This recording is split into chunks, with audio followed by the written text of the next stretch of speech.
안녕하세요. 저성형외과 옥재진입니다. 오늘은 굉장히 오래전에 가슴 확대 수술 받은 분의 재수술을 제가 했는데요. 무려 한 20년 정도 됐어요. 20년 전에는 우리나라에 실리콘 보형물이 허가가 난 적이 없거든요. 실리콘 보형물로 수술을 하셨다고 해요. 그 상황에 대해서 좀 설명을 드리려고 합니다. 한쪽 가슴 보형물은 완전히 터져 있었고요. 사실은 그쪽 가슴은 조금 더 부드러웠어요. 그런데 반대쪽 가슴은 터지지 않았는데 굉장히 딱딱했죠. 소위 말하는 구형구축이 있는 상태의 가슴이었습니다. 한쪽 보형물이 터졌을 때는 터지지 않은 가슴 쪽을 먼저 대부분 수술을 해요. 왜냐하면 터진 실리콘 젤이 손에 묻거나 수술 필드에 퍼지면 안 되니까요. 제가 제일 궁금했던 거는 보형물이 뭘까 하는 거였어요. 그래서 일단 보형물을 뺐는데 보형물의 브랜드라든지 이런 거를 전혀 알 수가 없는 상태입니다. 허가 나지 않은 어떤 의료 재료를 쓴다는 거는 그런 면에서 굉장히 위험하죠. 뭔가 검증된 유통의 과정이 없으니 이게 과연 우리 몸 안에 들어가도 되는 건지 안 되는 건지 알 수가 없는 상태입니다.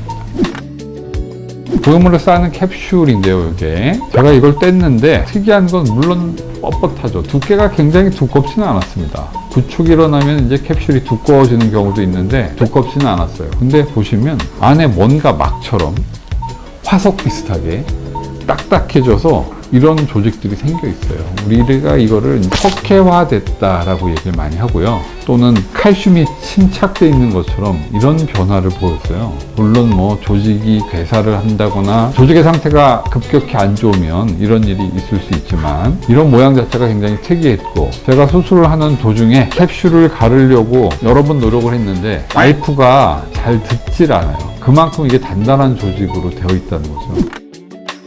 좋지 않은 캡슐이 굉장히 두꺼워도 좋지 않은 거고, 캡슐이 얇으면 좋을 가능성이 있는데 그래도 탄성이 없다면 좋지 않은 거예요. 우리의 조직은 늘어나야 되는데 어떤 힘을 가해도 전혀 늘어나지 않는다면 좋지 않은 캡슐이라고 할 수 있습니다. 또 하나, 이분의 안쪽을 보면 굉장히 컬러가 탁하죠. 소위 말해서 이제 명도가 굉장히 낮다라고 얘기할 수 있어요. 깨끗하지 않고 탁하고 혼탁되어 있고, 오랜 기간 동안의 염증으로 색깔도 많이 변해 있고, 아까 보시는 것처럼 칼시피케이션도 돼 있는 이런 양상이면 굉장히 나쁜 캡슐이라고 할 수 있고요. 또 마지막에 얘기 드린 것처럼 절개를 해도 절개선이 들어가지 않을 정도라면 굉장히 나쁜 캡슐이라고 할 수 있습니다. 그 다음에 이 보형물도 보면 이 표면이 굉장히 허옇게 되어 있잖아요.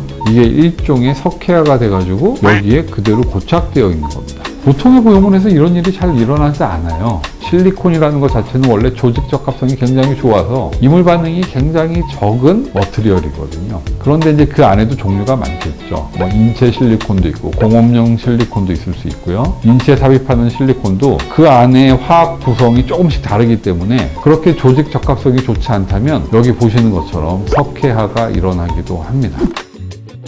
가장 중요한 거는 아무래도 우리 몸속에 들어가는 거니까 검증되지 않은 보형물로 수술하시면 당연히 안 되는 거고, 또 이전에 수술했는데 뭘로 했는지 잘 모르겠다, 난 지금까지 말짱하게 잘 살았으니까 괜찮을 거다라고 생각을 하지만 그렇지 않을 수 있다는 거예요. 왜냐하면 가슴은 굉장히 크고 우리가 넣는 보형물도 넓게 퍼져 있기 때문에 바로바로 어떤 이상을 알아차리기가 어렵거든요.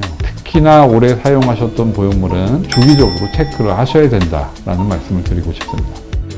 여기 딱딱한 무슨 돌 같기도 하고 무슨 화석 같기도 하고 뭐 이런 것들이 다 석회화인데요.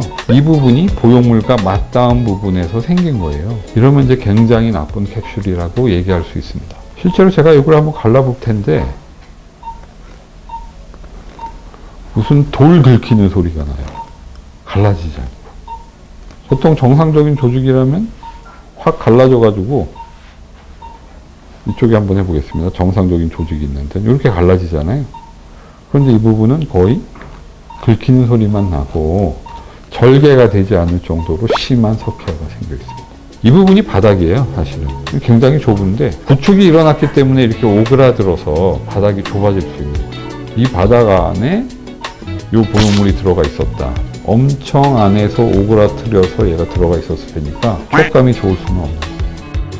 보형물 파열이 되신 분들이 이런 질문을 합니다. 도대체 나는 수술을 언제 해야 되냐? 조금 있다 하면 안 되냐? 그 질문에 대해서는 아무도 대답을 할 수 없어요. 왜냐하면 보형물의 머티리얼이 어떤 건지도 잘 모르고 우리가 몸 안에서 일어나는 변화를 겉에서 다 알 수 없기 때문이죠. 가장 좋은 거는 오늘 하는 겁니다. 그러니까 오늘 하는 게 내일 하는 것보다 좋은 거고요. 최대한 빨리 시간을 내서 여러분의 건강에 위협이 될 수 있는 그런 문제들을 해결하는 게 좋을 것 같습니다. 감사합니다. 더 성형외과 옥재진이었습니다.